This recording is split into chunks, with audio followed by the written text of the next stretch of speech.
La bara e i fiori bianchi, le candele e la foto di Marian sorridente con le montagne sullo sfondo. In tanti si sono stretti alla famiglia nell'ultimo saluto a Marian Rakovita, il 19enne di origini moldave, morto nella notte tra mercoledì e giovedì scorsi in un incidente nella piazza di Tovena di Cison di Valmarino. Ha perso il controllo dell'auto di rientro da una serata in compagnia e si è schiantato contro un muro.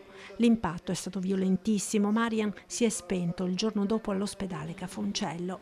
Viveva a Vittorio Veneto e nella parrocchiale di Santa Giustina è stato celebrato il funerale con rito ortodosso. Ad accompagnare il feretro la mamma, Lyudmila, il papà, Dima, i fratelli e i parenti tutti.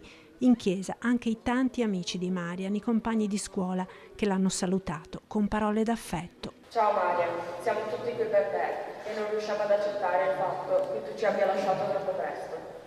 Nonostante poco tempo passato assieme, in ognuno di noi hai lasciato un segno indelebile, facendoci divertire e creando una squadra e soprattutto lasciando mille ricordi. Ti vogliamo ricordare con il tuo gran sorriso e con il tuo modo di fare libero. Un abbraccio dalla tua classe GE, rimarrai sempre nei nostri cuori, proteggici da lassù per farci andare, come dicevi tu, tutto regola. Al termine della funzione religiosa, in cielo sono volati tanti palloncini bianchi a forma di cuore ed un applauso ha accompagnato Marian nel suo ultimo viaggio.